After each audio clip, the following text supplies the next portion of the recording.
If you want to find the right girlfriend or life partner, you have to choose her out of an abundance of potential partners, because the less choice you have, the lower the probability that you're going to find somebody with whom you have a high degree of compatibility. And compatibility is the #1 predictor for success in a happy relationship. So, to create an actual abundance of choice, you'll have to first create an abundance in your mindset and an abundance in your action towards women. And this is exactly where most men fail so epically. The #1 question I get asked on Instagram is, how do I get my ex back? Or how do I get this one particular woman? And we've all been there, where we had this one-itis, where we had this crush on one particular person, and we went to sleep thinking about her. We thought, if only I could have her, my life would be complete. We obsessed about this one particular person who, A, we've never really invited for a date, or second, who rejected us at some point in the past, or third, who maybe just stopped responding to our messages, which is, in essence, most of the time,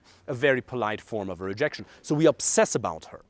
Now, the most important thing you have to understand is that the one doesn't exist. There's no such thing as the one. When I say the right girlfriend or life partner, there's multiple ones. I mean, look around. The universe is actually factually abundant. There's 8 billion people, something like that, in the world. Half of them are women. 10 to 15% are roughly in the right age group for you. How could you possibly think that, given the limited amount of people you've met in your life, of social interactions, even though you think it's a lot, it probably isn't, that you have found the one, your soulmate?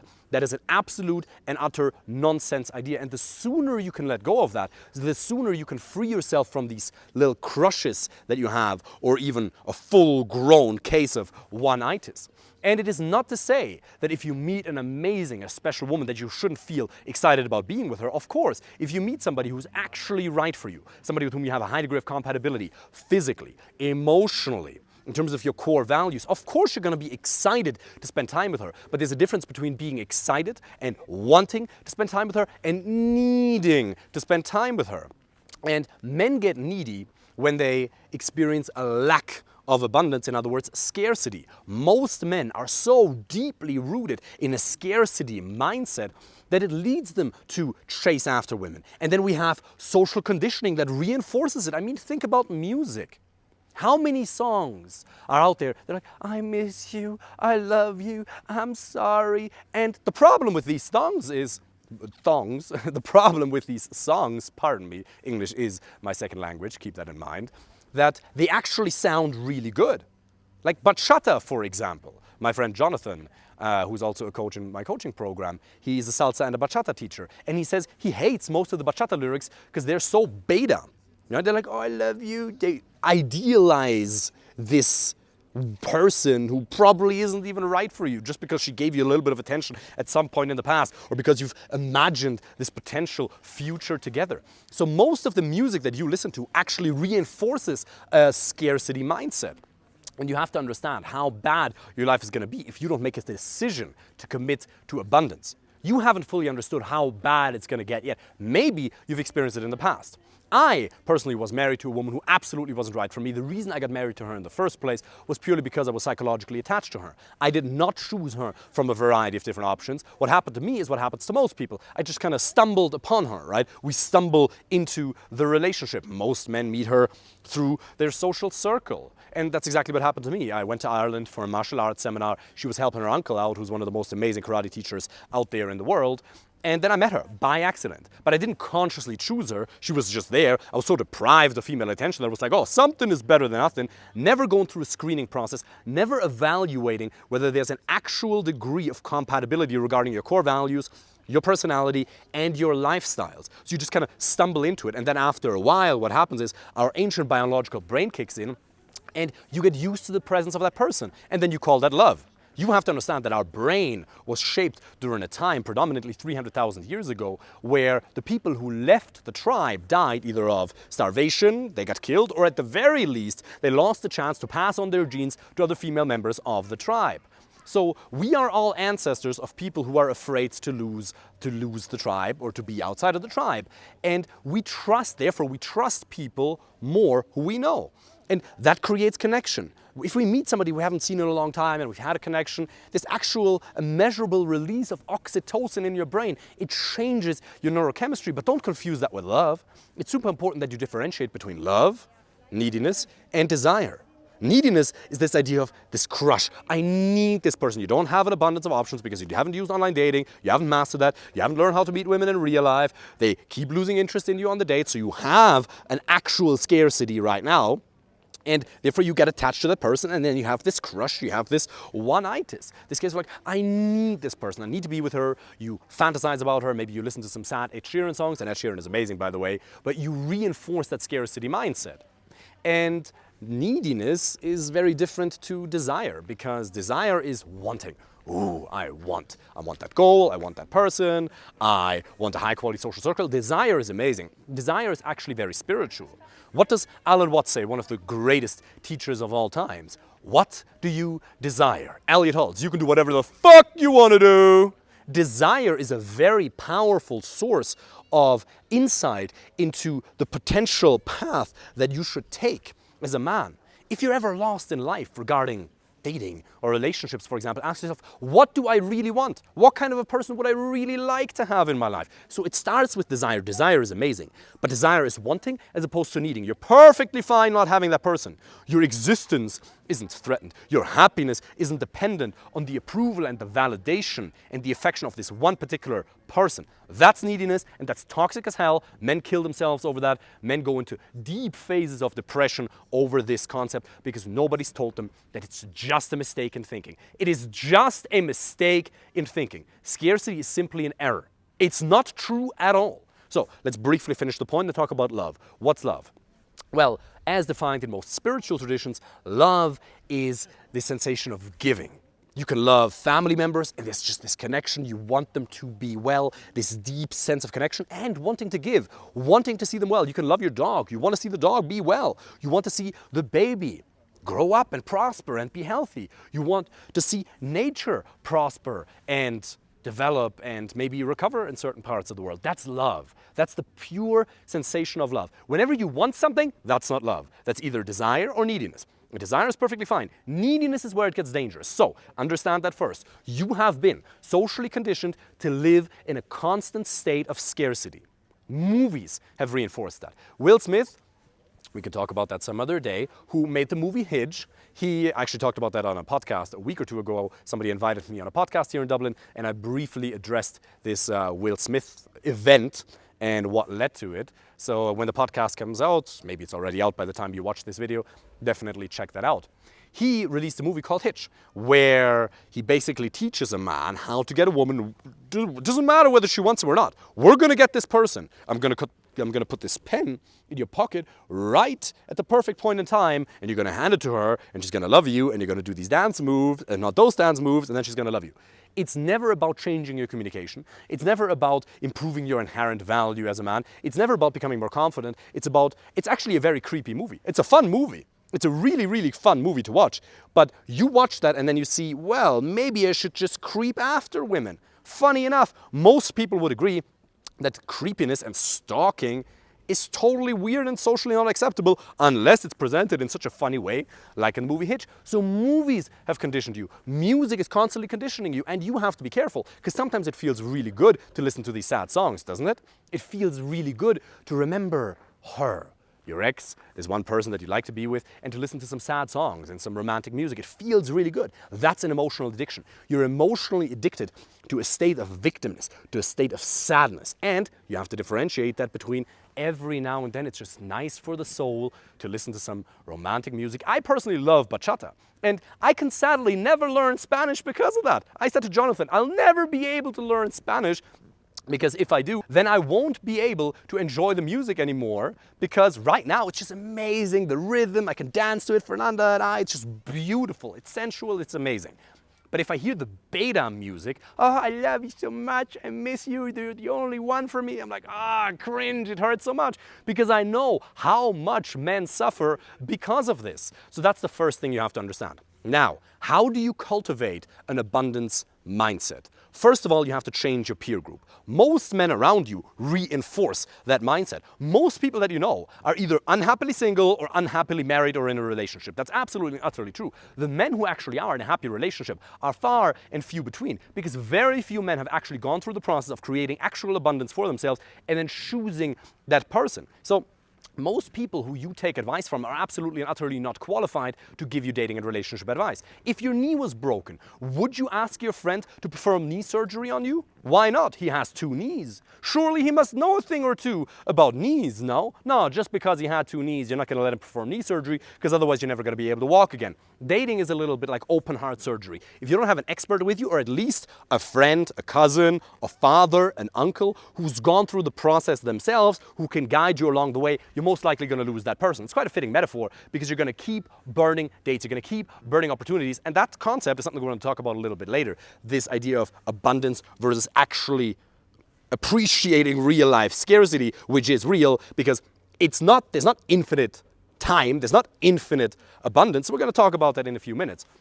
But you're going to lose people unnecessarily if you don't have the right kind of guidance. And more often than not, these men, they're emotionally addicted to that person as well. They're not in a strong negotiating position in their relationship. Most men are, what's the term? They're pussy whipped in their relationship. Now, are there men who treat women terribly in relationships? Absolutely, that's the case. And it's horrible. Men and women suffer equally in relationships, 100%. It's really, really bad. Now, the institution of marriage heavily favors women, but both people, both genders, really, really suffer in relationships. Why? Because they've never gone through a process of consciously evaluating their options and choosing that person. So, your environment is keeping you stuck.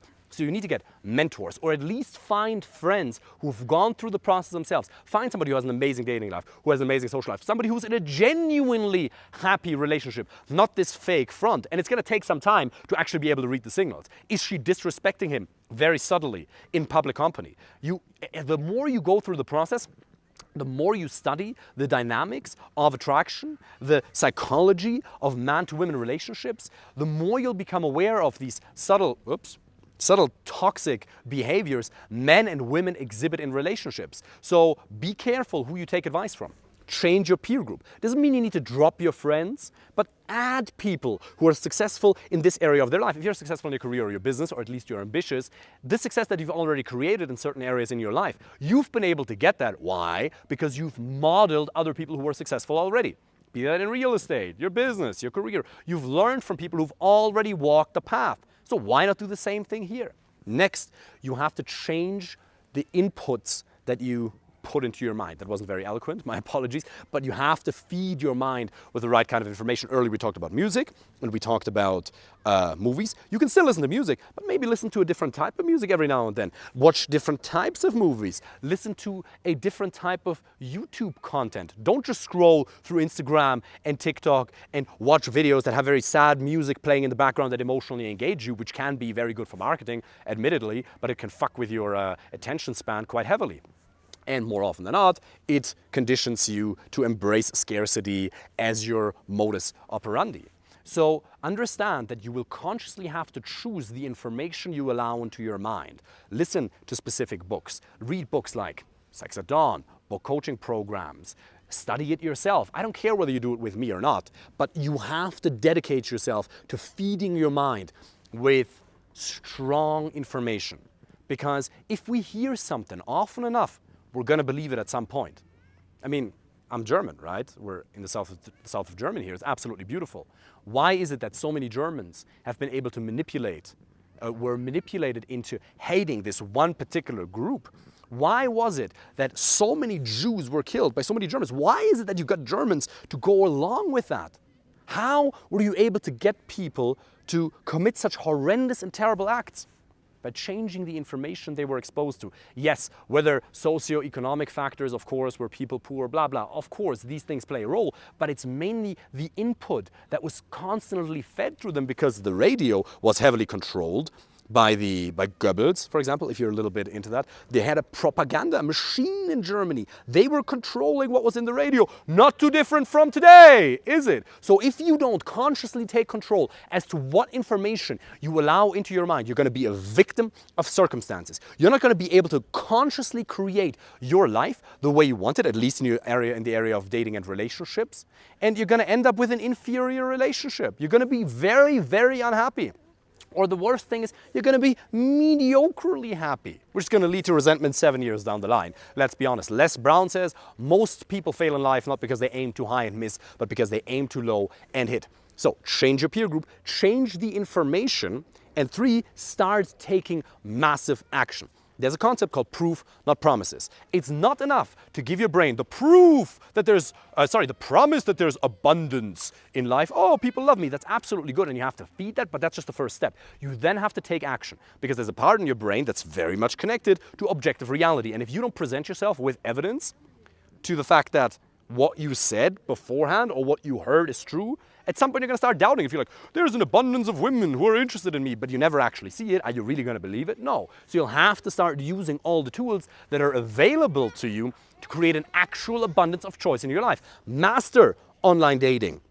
Learn how to meet women in real life. Right? Study the dynamics of attraction and learn how to get and keep her interest. Really take a lot of action. Get out there. And usually I say for men with busy careers or a successful business, 5 to 10 hours, 5 to 8 hours per week is all you have to be able to commit. We've spoken at length about the 112 hours that that you have available to yourself per week, and you only need 5 to 10 of those. If you can't even dedicate 5 to 10% of your waking hours to something as important as your dating and your relationship life, your future life partner, the person you're going to have a family with, then you're not serious enough about it, or you currently have certain limiting beliefs.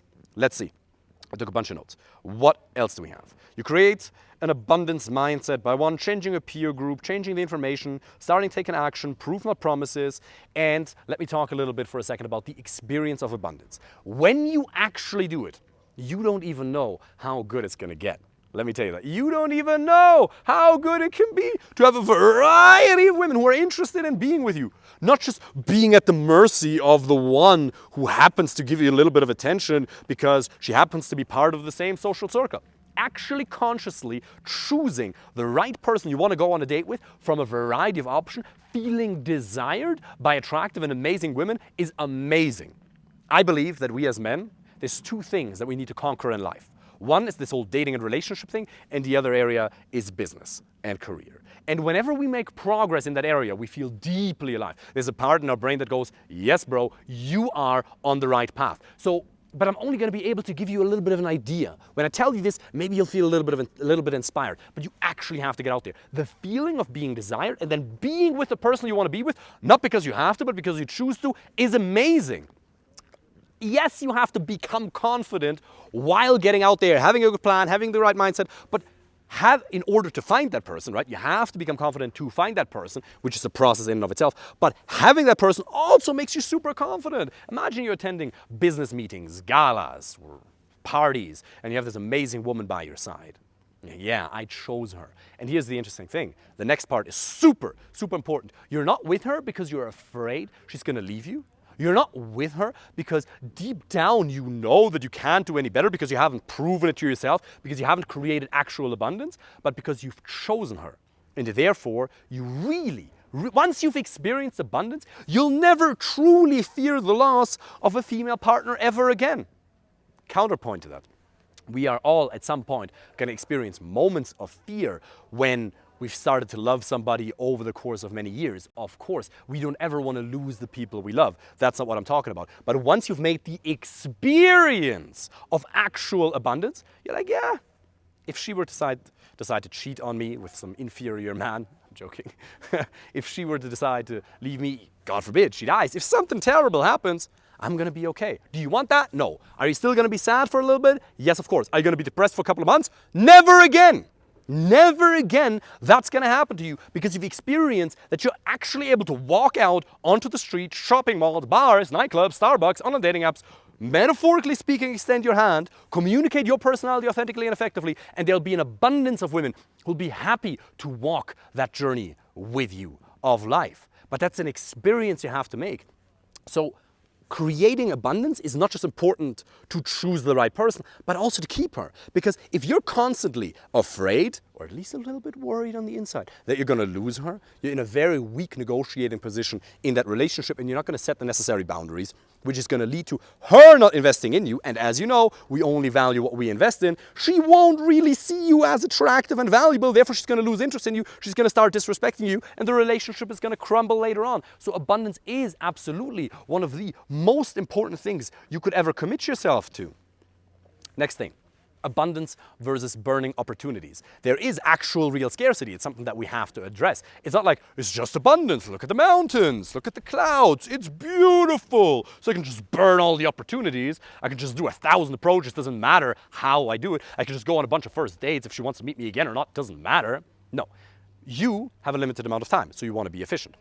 There are some women who would be amazing for you that you might meet in the next 1 or 2 months, but since you haven't studied the dynamics of attraction, since you haven't committed yourself to learning from free resources or paid resources, you haven't made the decision to really learn about it, you're going to go on a date in the next 1 or 2 or 3 months with a woman who might actually be right for you, that might happen to you, and you're going to mess it up. And then it's going to take you another 6 months to find somebody of equal caliber. Obviously, if you increase the quantity of the interactions you have on a weekly basis, that may be reduced. But there's actual scarcity. Now, are you ever going to get to a point where, oh, I lost that special person. Now I'm screwed. I'll be alone forever. I'll die alone. All that nonsense. No.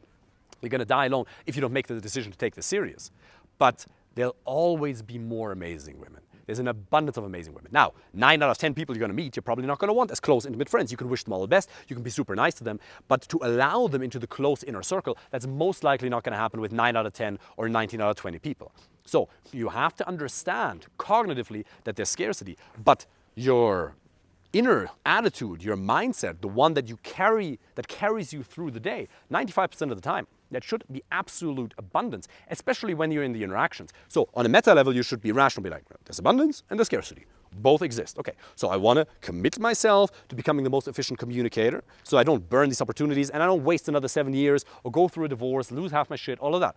So that's scarcity. That is real, right? It's absolutely real, that cost. But at the same time, when you're in the interaction with her, when you're writing on online dating apps, when you're on the date, when you're doing the approach, your mindset has to be abundant because it's going to come through. Your attitude is going to transpire. There's something called mirror neurons. People feel what you feel. If there's a degree of rapport, or at least a little bit of it, she's going to sense whether you're truly abundant.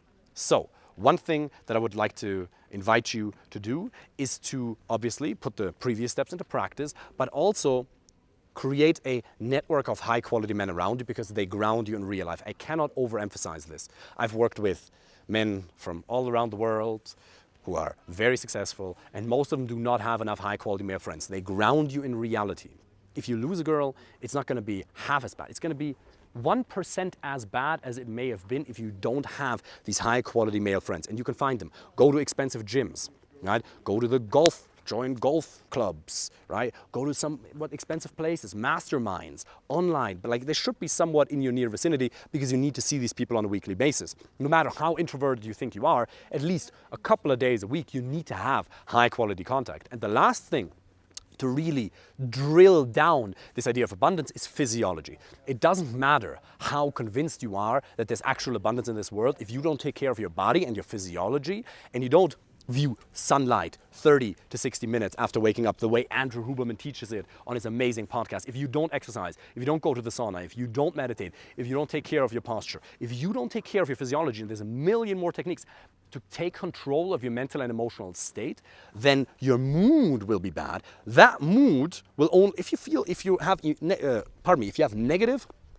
sad, angry, frustrated emotions, and they're very strong, then out of those, fearful, sad, angry, and frustrated thoughts are going to originate. So the mood you have is going to dictate the quality of thoughts you're even able to experience. So if you don't take control of your unconscious, in other words, you exercise, which changes your neurochemistry, dopamine, serotonin boost, cold exposure, social contact is amazing. If you don't take control of that, if you don't reduce alcohol, take out most of the drugs, or at least heavily reduce it, if you don't do that, you're not going to have the physiological capacity to feel good enough to have positive thoughts. So This was a really important video that's very, very dear to my heart. If you put these things into practice, if you keep reminding yourself of the truth that is abundance, the truth of this universe, that there's more than enough for everybody, you're going to have an unbelievable dating and social life, and you're going to find a truly high quality relationship.